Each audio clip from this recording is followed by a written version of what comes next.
Hemos querido abrir hoy nuestro programa con este homenaje a las víctimas del naufragio ocurrido la madrugada del pasado martes cerca de las costas de Terranova, Canadá, donde fallecieron o desaparecieron 21 humildes pescadores y marineros del pesquero Villa de Pitanso. Es nuestra intención acompañar a todas esas madres cuyos hijos han perdido la vida navegando en la mar, buscando el sustento para mantener a sus familias y haciendo el sacrificio de estar lejos de ellas. La mar a veces separa, crea distancias, pero hoy además nos evoca y reúne en un recuerdo que ojalá se convierta en memoria de gratitud a todos aquellos que se fueron. En el momento que se recibieron las alarmas en el Centro Nacional de Coordinación de Salvamento, que está en Madrid además, se movilizó el dispositivo marítimo y aéreo, formado por un avión, varios helicópteros y pesqueros con la esperanza de poder rescatar el mayor número de supervivientes del Villa de Pitanso. Esta vez los equipos de emergencia no es que no consiguieran llegar a tiempo, es que la mar se tragó literalmente al Villa de Pitanso. Son las cosas que tiene la mar. La mar evoca tranquilidad, pero también crueldad. Queremos aprovechar este programa para hablar del trabajo que realizan todos esos profesionales que arriesgan sus vidas con el único objeto de dar una oportunidad a aquellos que consiguen sobrevivir en la batalla desigual entre hombres y la mar. Hoy es sábado y así empezamos el programa de Aviación Digital Televisión 10+1.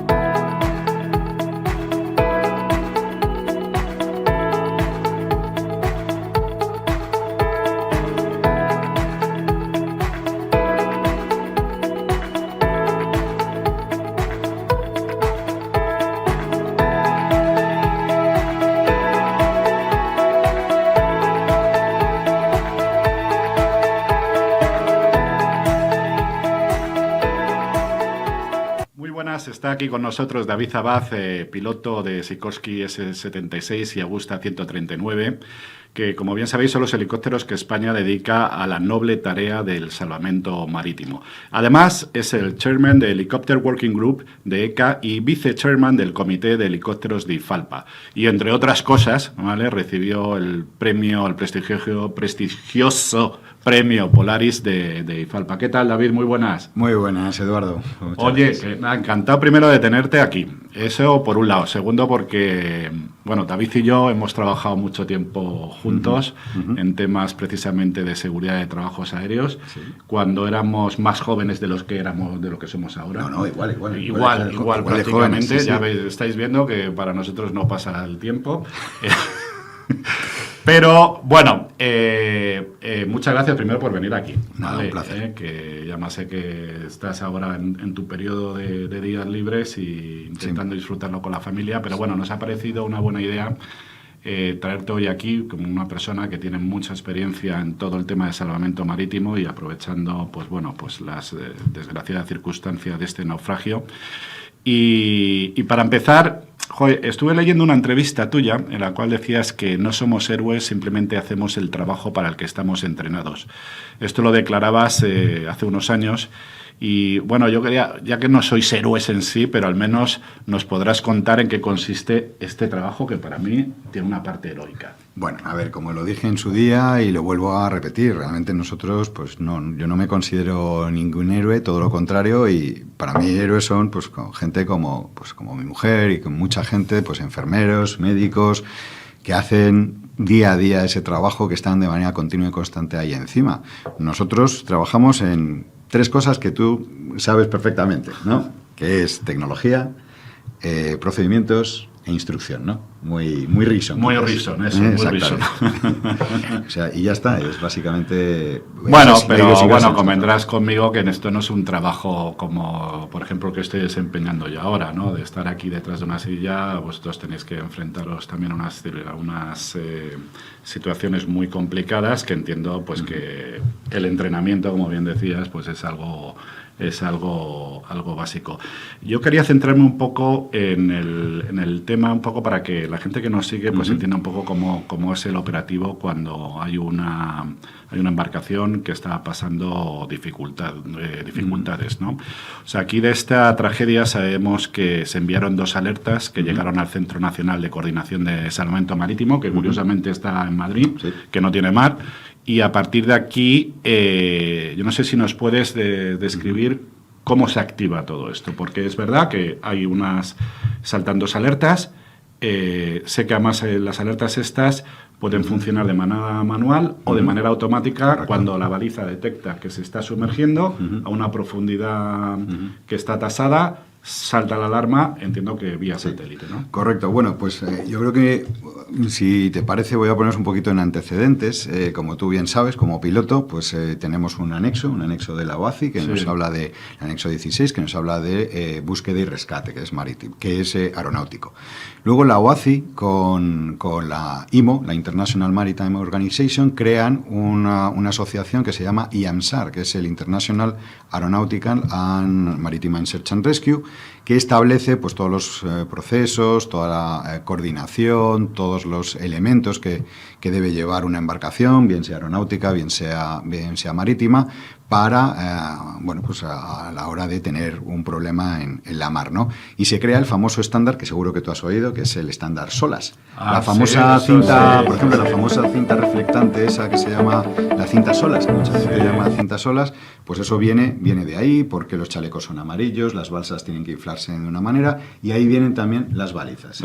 De eso, cuando te sacas un título marítimo, tienes que estudiarlo, y además en bastante profundidad. Exacto. Entonces el IAMSAR, una de las cosas que hace es que distribuye las zonas de responsabilidad a nivel de los diferentes estados en base a los territorios, a la geografía, también a sus medios, que España se adhiere a este servicio en 1955. Porque es un servicio internacional. Es totalmente internacional. O sea que yo creo que esto forma parte de los compromisos internacionales que tiene España de cubrir determinada zona marítima. Exactamente. Nosotros cubrimos una zona marítima pues tremendamente amplia, ¿no? Estamos hablando pues básicamente de más de 1,5 millones de kilómetros cuadrados de responsabilidad. Entonces, pues bueno, cuando salta una baliza, ya sabes que van codificadas, ¿no? Van codificadas en el 406, como si fuera digital, un transponder nuestro. Igual, se sigue utilizando 121.5, la frecuencia internacional, 243, 243 y 406. Pero bueno, las balizas van en 406, sobre todo, que son digitales, que van codificadas también, pues que tienen un montón de datos, pues del barco, del tipo de barco, de quién es el propietario, el consignatario, etcétera. Y cuando se activa una baliza, bien sea de manera manual o de manera automática, como has comentado, eso se transmite a una constelación de satélites, que son tres, bueno, no son 3 satélites, son 5 en total. 4 son de la constelación COSPAT, que es rusa, que la traducción sería pues Servicio Espacial de Ayuda a Barcos en Peligro. Y luego la otra constelación es la SARSAT, que es el Search and Rescue Satellite Aided Track. Y luego hay un tercer satélite, que es el IAMSAT, que cubre las latitudes 70 norte y 70 sur. O sea, muy arriba ya. Claro, ese satélite está solamente para esas latitudes. El resto están cubiertos por los 4 satélites COSPAS-SARSAT. ¿no? O sea, y Entonces, en este caso yo entiendo, ellos, o de manual a manual o automática, mandaron esa señal ahí a... Efectivamente, pudo ser una activación manual o bien el sistema, pues cuando detecta pues una agua, una posición del barco concreta, pues esa baliza se suelta y automáticamente empieza a transmitir. Esa señal llega a esos satélites que llegan a unos centros de coordinación que se llaman LUTs, que es el Local User Terminal, que mandan la señal al MCC, que es el Mission Control Center, que en nuestro caso en España está en Maspalomas, y manda la señal al RCC, ¿no? Al Centro Nacional de Seguridad. El que está en Madrid. El que está en Madrid. Esa señal, bueno, pero no llega solamente a Madrid, llega a toda el área de influencia a nivel global, al centro de rescate más cercano y también a Madrid, y seguramente pues el consignatario también recibió una llamada telefónica prácticamente automática, ¿no? Porque la baliza va codificada y avisa también al propietario, al armador, el que sea, ¿no?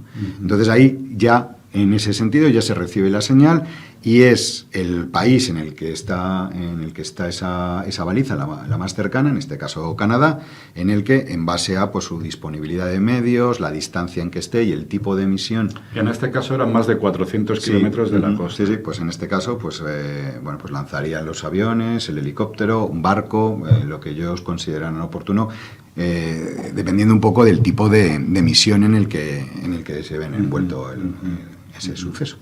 Porque, vamos, yo por lo que sé de la parte mía náutica, ¿no?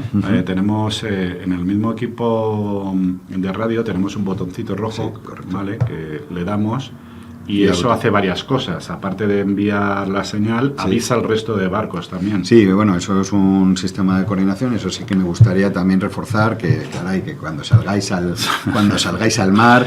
Esto es un desastre, te diré, ¿eh? Bueno, eso yo no conozco, yo soy... yo te lo digo. Dulce, soy también madrileño en ese sentido, pero llevar los equipos, las balizas, no como un requisito normativo, sino es algo que en un momento determinado te puede salvar la vida. Un chaleco, un equipo de supervivencia de agua, unas balizas en buen estado, saber usarlas, sé que es parte de la formación marítima que también se da, pero llevarlas de verdad, o sea, es que no es solamente un velero, es para pasarlo bien en fin de semana, que también... No, pero tienes toda la razón, además, te voy a decir una cosa, esto nos pasa un poco como cuando nosotros nos dedicábamos al tema de seguridad, nuestros estudios de trabajos aéreos y tal, entonces... Hace falta mentalizar, porque yo navego con mucha gente. La gente lo pone en la radio, no revisa cuando tiene que revisar la lista de chequeo. Joder, está bien, la sentina no tiene agua, todo este tipo de cosas y tal. Y yo creo que hace falta ahí mentalizar un poco a la gente. Pues es igual que cuando tú coges tu avioneta, sales de Casarrubios, por decir algo, y no enciendes el transporte hasta llegar a Málaga, ¿no? Claro, locura. Es verdad que vas en espacio aéreo no controlado y legalmente no tienes por qué. Pero, bueno, es fundamental, es parte de la cultura también de seguridad que también tenemos muchos años. Sí, tenemos muchos títulos marítimos, porque España tiene una de títulos marítimos que no te quiero ni contar, pero es verdad que te sacas un título y luego necesitas algo más. Hay un tema en este suceso, ¿no? Yo creo que es clave lo que es la alerta temprana, ¿no? O sea, de esto que estábamos hablando, o sea, poder avisar cuanto antes a todos los sistemas que cubren de emergencia, etcétera, etcétera, ¿vale? Pero, ¿tú qué dirías, qué más cosas se necesitan para evitar de alguna manera que lo que puede ser un suceso no deseado o un incidente se convierta en algo trágico? Pues mira, como hemos empezado la entrevista, volvemos a Reason. Tecnología, instrucción y procedimientos. Realmente, desde el grupo de helicópteros de ECA, de la Asociación Europea de Pilotos, llevamos muchos años luchando también y trabajando para que EPIs a nivel mundial, entrenamientos, procedimientos, se trabajen y se consoliden, ¿no?, dentro de nuestro sector, bien sea también el aeronáutico como pilotos, bien en el sistema náutico, en cualquiera de los ámbitos, Eduardo. Entonces, pues bueno, pues eso es algo que tenemos que seguir trabajando desde las asociaciones de pilotos a nivel náutico también. Entonces, pues sí, eso es una de las cosas que tenemos que trabajar. Bueno, luego aparte os enfrentáis habitualmente a condiciones meteorológicas adversas Y me genera cierta curiosidad cuando operáis de noche sin referencias visuales, ¿no? Entiendo yo que debéis de llevar unos equipos técnicos bastante sofisticados y fiables, ¿no? Sí, efectivamente, aquí la tecnología juega un papel fundamental. Yo muchas veces me he preguntado cómo nuestros compañeros de antaño con aquellos helicópteros pues podían hacer todas aquellas cosas que hacían sin los sistemas de los que ahora disponemos, ¿no? Tenemos helicópteros con capacidad que se denomina all-weather SAR, en el cual pues se pueden realizar estacionarios de manera automática. También dependiendo del tipo de helicóptero y dependiendo del tipo de la mar, pues a veces eso no es tan sencillo, ¿no? Dependiendo de la tecnología que se utilice en cada helicóptero, pues el estacionario automático pues está basado bien en modos radar altimétricos o barométricos o bien por posición GPS, con lo cual con la posición GPS ya no te tienes que preocupar del estado de la mar. Claro, entiendo, claro, es más preciso el GPS, claro, ¿no? Porque, claro, sí, claro, obviamente. Porque si es con radioaltímetro la referencia te irá cambiando dependiendo de... Bueno, los sistemas filtran ese tipo de mar hasta unas condiciones determinadas y, bueno, pues la certificación de los equipos, pues puedes estar certificándote en Sea State 3, 4, 5, dependiendo del equipo y del helicóptero en el que te bases, ¿no? Entonces, eso también a nivel tecnológico, pues nosotros ya tenemos posibilidad de hacer un circuito de tráfico a una posición fija sin ningún tipo de referencia, simplemente pulsando un botón, ¿no? Entonces, pues sí, es una capacidad tecnológica tremendamente elevada. Pero quien dice un botón hay que estar... Claro, pero hay que muy metido en la operación. Aquí el CRM debe ser una cosa no imprescindible. Sí, esa es otra de las cosas tremendamente importantes, ¿no? De hecho, un compañero nuestro siempre dice que se compite, o sea, compites como entrenas. Y al final es eso, es entrenamiento. Por eso, desde el Comité de Helicópteros también siempre se intenta que los entrenamientos de las tripulaciones sean algo exigidos por los contratos. Sabes que el SAR es una cosa que es muy variable porque no está relacionado, no hay una normativa europea que nos obligue, o a nivel mundial siquiera, que obligue a las operaciones de SAR a trabajar de una manera. España sí que tiene un Real Decreto que regula esa operación, que tú conoces también bien. Y bueno, pero hay muchos modelos de SAR a nivel mundial, pero en todos ellos se coincide con que los entrenamientos es una parte crítica de las tripulaciones. No es como tú cuando volabas en línea o en carga, lo que sea, que tú estás todo el día volando. Dilo, cuando me aburguesé. Cuando te aburguesaste, bueno, eso es cosa tuya ya. Y nosotros, básicamente, la mayoría de nuestros vuelos, gracias a Dios, son entrenamientos operacionales. Nosotros no estamos todo el día rescatando como está el piloto de línea todo el día volando en operación. Todos nuestros entrenamientos son un poquito diferentes con lo que marca la normativa, que tú sabes que son casi pues 6 horas de entrenamiento, 8 horas de entrenamiento, dependiendo de la operación que hagas. Nosotros no es un entrenamiento aeronáutico que nos marque un reglamento o un Real Decreto, es un entrenamiento operacional que es fundamental para ser capaces de hacer lo que hacemos. Oye, hay un tema que a mí siempre me gusta plantear. Ya sé por dónde vas. Sí, plantear cuando venís aquí, ¿vale? Porque, como ya sabes, yo ya me dediqué en su día al tema de trabajos aéreos, pero hay un tema que es cómo gestionas las emociones, que creo que es un tema importante. Me explico, voy a intentar explicarme sobre todo para que me entendáis, ¿no? Hay una cosa que yo me acuerdo que cuando estábamos en una operación, que es una operación que tiene un alto contenido social, emocional, porque el peso es que si lo haces mal se pueden perder vidas. Y hay una presión ahí importante, ¿vale? Entonces yo me pongo un poco en tu sitio, ¿vale? Quiero que me contestes sinceramente, ¿vale? Sí, claro. Entonces hay veces que, claro, tú tienes que decidir entre la seguridad de las operaciones y salvar una vida. Yo creo que esto es crítico. Perdona que diga, yo creo que esto es crítico. O sea, supongo que me dirás que es entrenamiento. Sí. Pero hay una cosa que nosotros adolecemos, por decirlo de alguna manera, que es el entrenamiento emocional. Correcto. ¿vale? Porque yo muchas veces, cuando, bien sabes, cuando realicé el estudio sobre accidentalidad en los trabajos aéreos, una de las cosas que nos fijamos es que el perfil de la gente que se nos mataba y tal era gente que ya estaba como muy entrenada, pero siempre había algo que querían ir más allá. Creían que ellos solos iban a apagar el fuego entero, ¿no? Porque es normal, porque es un sentimiento de la persona y del individuo en tu trabajo, que yo me lo estoy imaginando, salvar una vida o velar por la seguridad de las operaciones. ¿Cómo se gestiona esto, David? Buena pregunta. Siguiente pregunta. A ver, evidentemente también, sí, se entrena, por supuesto, eso también se entrena. Es verdad que en nuestro trabajo, pues muchos de nosotros tenemos esa vocación de servicio, ¿no? Y esas ganas de ayudar e intentar, pues, hacer todo lo posible, pues, para ayudar a esa persona que está en peligro, o cuando tú estabas en incendios, pues evitar que el desastre del incendio fuera mayor del que ya era.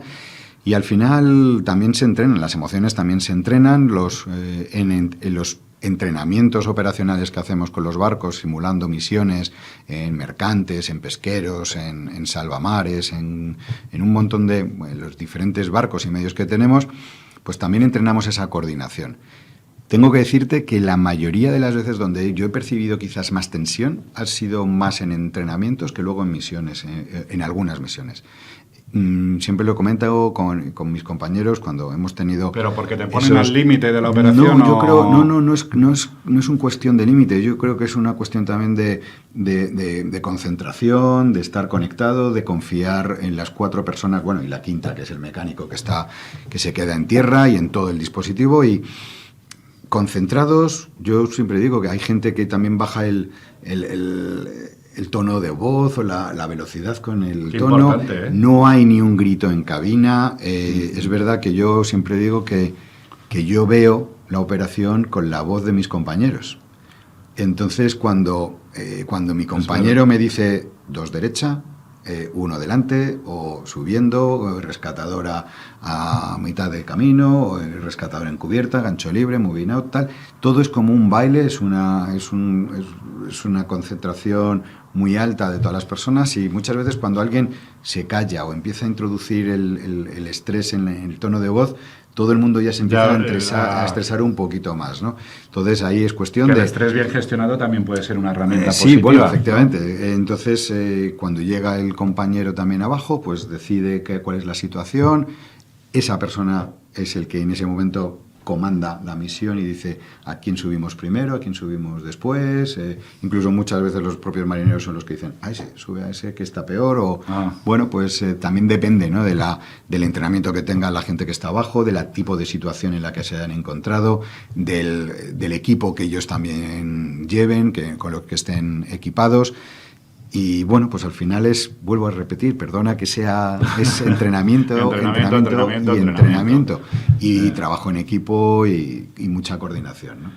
Qué maravilla. Oye, supongo, has dicho una cosa importante, que la gente que venimos de trabajos aéreos nunca nos olvidamos del mecánico que está en tierra. Sí. Me he fijado en ese detalle porque forma parte de la operación y nuestra, es crítico y dependemos de ello.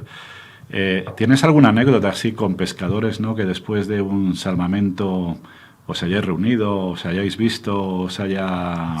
Hay casos, por ejemplo, ha habido casos de niños que fueron salvados por compañeros que luego fueron a visitar al comandante después, años más tarde. Nosotros en el rescate aquel que tuvo esa difusión, pues un señor que no me conocía de nada, cuando ya estábamos en el hangar, se acercó y me dijo, pues gracias, porque gracias a vosotros pues voy a poder ver a mi familia, ¿no? Otra vez. Joder. Y eso es básicamente lo que más te llena y te satisface, ¿no? Como profesional. Menuda carga y menuda responsabilidad. Pero cuando estás ahí arriba, cuando estás en la misión, la verdad es que la concentración es máxima, no estás pensando en muchas cosas, ni estás pensando en el miedo, ni estás pensando, o por lo menos a mí no me ocurre, o no me ha ocurrido todavía, ¿no? Es verdad, porque también en el transporte, por ejemplo, el transporte público y tal, que sabes que también tenemos nuestros entrenamientos cada 6 meses y tal, al final te metes en un papel, te metes en procedimientos, que lo importante es seguir el procedimiento y no piensas, o sea, realmente no piensas, ¿no? Pero vuelvo a decir que yo creo que este trabajo tiene una alta carga emocional que hay que trabajarla, pero que veo que tenéis muy bien trabajada. Y lo famoso que se ha puesto ahora también, ¿no? Lo de la resiliencia, ¿no? Y la capacidad de la adaptabilidad que tenemos en ciertos entornos, que no es de A a B, que no hay 2 misiones iguales, no hay 2 vuelos iguales en incendios, no hay... Bueno, a veces ha quemado 2 veces el mismo bosque, pero quiero decirte... o lo han quemado. O a que no has tirado 2 veces agua en el mismo sitio. Entonces, ¿cómo es tu aproximación? ¿Cómo es tu carga de agua? ¿Cómo el gerente de incendios que tienes al lado? Pues todo eso cambia. Es un entorno tremendamente dinámico y tienes que prepararte para ello, por supuesto. Pues nada, muchas gracias, David, por hablarnos de vuestro apasionante trabajo, un trabajo que va mucho más allá de una relación contractual entre un trabajador y una empresa. Es uno de esos trabajos donde se salvan vidas. Sí, repito, donde se salvan vidas y de entrega a los demás. Pocas personas pueden decir esto. Pues un abrazo, David, y nada, espero verte pronto. Ahora damos paso al resumen de las noticias más importantes de la semana que hemos publicado en Aviación Digital y Flight News de la mano de Esther Apesteguía. Bienvenidos a todos. Comenzamos con el resumen de las noticias más destacadas de la semana. Airbus levanta el vuelo. El fabricante europeo anunció unos beneficios récord en 2021 de más de 4.200 millones de euros. El 20 de febrero se celebra por primera vez el Día Mundial de las Víctimas de Accidentes Aéreos y sus familias. Singapore Airshow se ha celebrado también esta semana en el estado homónimo. Os haremos un resumen de lo más destacado de esta feria de la región Asia-Pacífico. La FAA anuncia esta semana, además, que seguirá revisando todos los Boeing 787 antes de su entrega definitiva a cliente.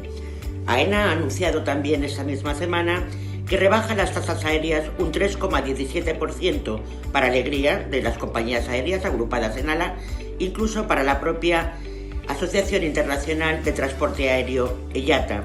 Y terminaremos con la tercera visita que el presidente de Airbus, Guillaume Faury, ha realizado al presidente del Gobierno de España, Pedro Sánchez. Como decíamos en la introducción, Airbus levanta el vuelo.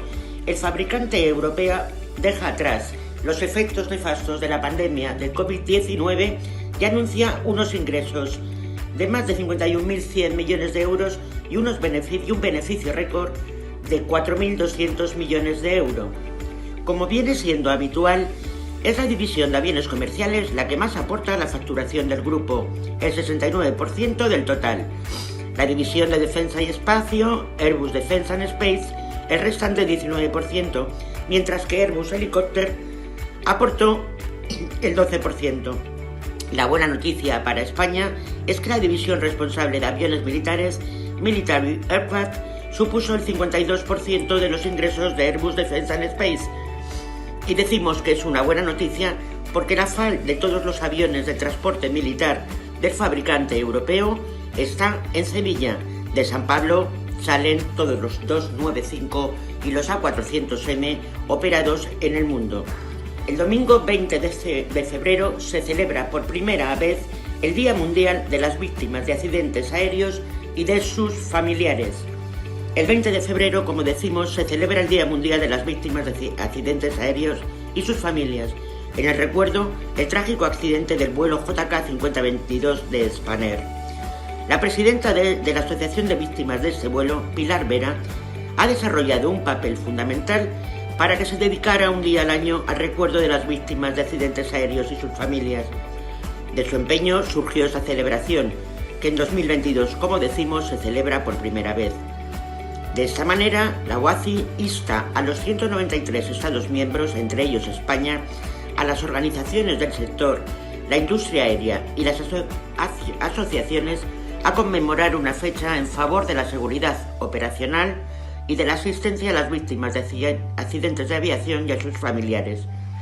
Pilar Vera recuerda en Aviación Digital el arduo trabajo que ha llevado a cabo con OACI para conseguir este y otros avances en el reconocimiento y atención a las víctimas de accidentes aéreos. Las conclusiones de la presidenta de la Asociación del Accidente de Spanair del vuelo JK 5022, como decimos en la web de Aviación Digital. El Salón de Singapur o Singapore Air Show ha sido otro de los vectores informativos de la semana. Singapore Air Show ha vuelto a poner de manifiesto la pujanza del mercado de la región Asia-Pacífico. Según las previsiones del mercado presentados por Airbus, en el marco de esta feria aeronáutica, el mercado demandará un total de 17.600 nuevos aviones hasta el año 2040, entre aviones de pasajeros y de carga. Las claves de esta cifra, señalan desde Airbus, serán la aceleración de la retirada de los modelos más antiguos, impulsada por los objetivos de descarbonización de la industria, la evolución de la carga aérea en la región, que se duplicará de aquí a 2040, y un crecimiento previsto del tráfico aéreo del 5,3% anual. Otra de las claves será la socioeconómica. Se trata de una región que alberga el 55% de la población mundial. Además, economías como la China y la India, o otras emergentes como Vietnam e Indonesia, serán los principales motores de ese crecimiento en la región de Asia-Pacífico. El PIB en la región crecerá a un ritmo del 3,6% anual, frente al 2,5% de media mundial, y duplicará su valor de aquí a 2040, según las previsiones del fabricante europeo. Si las cuentas no nos fallan, además, en la batalla incruenta que libran Airbus y Boeing por las ventas de aviones, Singapore Air Show ha dado un claro vencedor, que es el lado europeo, el fabricante Airbus. Hasta el jueves día 17, Airbus anunció 78 pedidos en bruto de aviones, mientras que Boeing solo ha sido capaz de vender 2 aviones en este mismo periodo. De las ventas de Airbus también es destacable que 14 corresponden a la nueva versión carguera de la A350, que han vendido a Singapore Airlines y a Etihad. No obstante, también habría que recordar respecto a las ventas de Boeing que el fabricante americano no está nunca muy por la labor de realizar grandes anuncios de ventas en este tipo de citas. La Agencia de Aviación Federal, la FAA por sus siglas en inglés, de Estados Unidos, seguirá revisando todos los Boeing 787 antes de la entrega al cliente. La Agencia Federal de Aviación seguirá revisando todos los Boeing 787 antes de su entrega. La noticia la podéis seguir con mayor detalle tanto en la web de Aviación Digital como de Fly News. Pero para resumiros, la FAA de Estados Unidos ha confirmado que este nuevo aviso, cuando autorice a Boeing retomar las entregas de los 787, serán sus técnicos los que lleven a cabo la revisión final de cada avión para confirmar que no existe ningún defecto de producción, como los que tienen paralizadas las entregas desde junio de 2021, cuando Boeing consiguió entregar el último de estos aviones de doble pasillo. De hecho, desde el Senado de Estados Unidos se cuestionó la labor de la Agencia Federal de Aviación norteamericana por haber dejado en manos de Boeing labores de comprobación y certificación que debían haber hecho su personal y no el del fabricante. Tanto es así que el conflicto se ha saldado con la dimisión del jefe de la FAA, Steve Dickson. Su carta de despedida puede leerse de forma íntegra en la web de Aviación Digital, medio español que ha dado en primicia esta noticia. Bajan las tasas aéreas. AENA anuncia esta semana una reducción en las tasas que cobra a las compañías aéreas de un 3,17%. La noticia, que ha sido bien acogida tanto por las aerolíneas como por la Asociación Internacional de Transporte Aéreo, IATA, sin embargo, tiene un lado B. Tanto aerolíneas como IATA lamentan que la repercusión a las compañías aéreas de los costes de los controles sanitarios impide una mayor reducción. Según informa la propia AENA, el coste de estos controles sanitarios asciende a 80 céntimos por pasajero. De no imputarse este coste, la reducción de las tasas, según esa misma fuente de AENA, sería superior al 11%. Desde ALA, Javier Gándara, el presidente de la asociación, afirma que trasladar costes adicionales a un sector enormemente afectado por la crisis sanitaria no contribuye precisamente a su tan necesaria recuperación, clave para la economía de nuestro país, según Gándara. La Asociación Internacional de Transporte Aéreo, IATA, celebra la decisión del gobierno español de rechazar la propuesta de AENA de recuperar las pérdidas económicas de 2.300 millones de euros generadas por la crisis del COVID mediante el aumento de estas tasas aeroportuarias. La propuesta del gestor nacional de los aeropuertos españoles que presentó al director general de Aviación Civil, Raúl Medina, el pasado año, pretendía recuperar estos ingresos, cosa que finalmente ha sido rechazada, de tal manera que, como afirmamos, AENA realizará una rebaja en sus tasas del 3,17% a partir de marzo de 2020. Desde IATA, y en boca de Rafael Sparkmans, vicepresidente regional de esta asociación para Europa, explican que celebramos que la DGAC y el Ministerio de Transportes hayan rechazado una petición injustificada de incrementos de costes que hubiera puesto en riesgo la recuperación del transporte aéreo. Trasladar la carga de la recuperación financiera a los clientes de AENA no es la forma de incentivar los viajes, restablecer la conectividad aérea y empezar a dejar atrás la crisis de COVID-19 de una vez por todas, afirma Sparkman en un comunicado de IATA. Terminamos este resumen semanal con la visita que el presidente de Airbus, Guillaume Faury, realizó al presidente del gobierno español, Pedro Sánchez, para realizar un seguimiento de los acuerdos alcanzados en 2020 entre el fabricante europeo y el gobierno de nuestro país. Y con esto terminamos nuestro resumen semanal de las noticias más destacadas. Nos vemos la próxima semana. Adiós a todos. Pues nada, hasta aquí todo el programa. Espero que os haya resultado interesante y os haya gustado. Si os gusta, por cierto, ¿vale? Darle, por favor, al me gusta. Si os ha gustado ya mucho, suscribiros al programa. Y si ya os ha gustado, que no voy a decir palabrotas hoy, compartirlo. Recordaros, la próxima semana será el acto de entrega de los premios de periodismo de aviación digital, que vendrá precedido por el debate sobre el estado de la aviación. Debido a que el aforo es muy acotado, porque todavía seguimos con ciertas normas sanitarias, será retransmitido vía streaming, ¿vale? Lo podéis ver por nuestros canales tanto de YouTube, de Aviación Digital Televisión, como de las redes sociales. Y también lo vais a tener en el podcast. Bueno, agradecer como siempre al equipo técnico que tengo detrás, a David, a Omar, a Cristina, muchísimas gracias. Ya ha salido todo perfecto, ya habéis visto que hemos cambiado de estudio, que son unos artistas. No hay nada como tener gente joven alrededor, innovadora. Mola, la verdad es que mola. Os quiero dar un consejo, ya sabéis que a mí me gusta dar el consejo. Dado lo del tema del COVID, ya sabéis lo que pienso al respecto. Ya sabéis lo que pienso también de las redes sociales, que vaya en contra o parezca que vaya en contra. Yo creo que el fin de semana es para dedicarlo a la gente que tenemos alrededor. No nos calentemos tanto con las redes sociales, y que lo único que hace es perturbarnos la cabeza. Y os reto a que hagáis una cosa, ¿vale? Porque ya sabéis que estamos esta semana de noticias hasta arriba, y encima muchas de ellas como muy desagradables. Absteneros de ver las noticias durante el fin de semana, y ya veréis qué bien empezáis la semana. Ya veréis, hacer la prueba. No voy a ver ni voy a oír nada de noticias, ni incluso esto que estamos grabando hoy aquí. Esperáis al lunes, que se puede ver que para eso está grabado. Y ya veréis qué bien empezáis la semana. ¿Y sabéis por qué os digo todo esto? ¿Lo sabéis? Porque os necesitamos. Hasta el próximo programa.